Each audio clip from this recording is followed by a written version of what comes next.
بسم الله الرحمن الرحيم. عن ثوبان رضي الله تعالى عنه قال قال رسول الله صلى الله تعالى عليه وسلم: وإنه سيكون في أمتي 30 كذابون كلهم يزعم أنه نبي وأنا خاتم النبيين لا نبي بعدي. رواہ الترمذی. نبی کریم صلی اللہ علیہ وسلم نے ارشاد فرمایا، میری امت میں عن قریب 30 جھوٹے دعوے دار نکلیں گے، ان میں سے ہر ایک یہ دعویٰ کرے گا کہ وہ نبی ہے، حالانکہ میں خاتم النبیین ہوں، میرے بعد کوئی نبی نہیں ہوگا۔ دوستو، آج 7 ستمبر ہے اور 7 ستمبر 1974 کو پاکستان کی قانون ساز اسمبلی نے قادیانیوں کو غیر مسلم اقلیت قرار دیا تھا۔ یعنی یہ بات طے ہو گئی تھی کہ قادیانیوں کا اسلام سے کوئی تعلق نہیں ہے، یہ کافر ہیں، غیر مسلم ہیں۔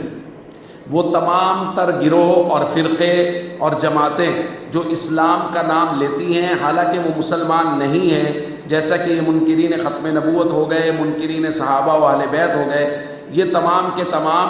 یہ مسلمانوں کو، سادہ لو مسلمانوں کو دھوکہ دینے کی کوشش کرتے ہیں، ان کو اپنے دجل اور فریب میں پھنسانے کی کوشش کرتے ہیں، اور ان کے طریقہ واردات بڑے مختلف ہوتے ہیں۔ ابھی قادیانیوں کے کسی کا قادیانیوں سے تعلق بن جائے تو وہ اس کو قادیانیت کی دعوت نہیں دیتے، بلکہ وہ اس کو اپنے گھر لے جائیں گے، اس کو گھر میں بٹھائیں گے، بار بار بلائیں گے، اور ان کے گھروں میں بڑی آیت، قرآن کریم کی آیت لکھی ہوتی ہے، اعوذ باللہ من الشیطان الرجیم، ما كان محمد ابا احد من رجالکم ولکن رسول اللہ وخاتم النبیین، یہ آیت لکھی ہوگی۔ اور کچھ عرصہ کے بعد کہیں گے، دیکھیں جی آپ کے علماء ہمیں ختم نبوت کا منکر کہتے ہیں، حالانکہ ہم نے تو ختم نبوت کی آیت اپنے گھر میں لکھی ہوئی ہے۔ مطلب یہ ہے کہ ہم ختم نبوت کے ماننے والے ہیں، اگر ہم ختم نبوت کے منکر ہوتے تو یہ آیت ہمارے گھروں میں کیوں لکھی ہوئی ہوتی؟ حالانکہ یہ اس سے دھوکہ دیتے ہیں، وہ اس آیت کا وہ مطلب اور مفہوم بدلتے ہیں، اور ہمیشہ کفر جو ہے وہ آیات کا مطلب بدل کے لوگوں کے سامنے پیش کرتا ہے، تو اس سے سادہ لوگ مسلمان دھوکے میں آ جاتے ہیں۔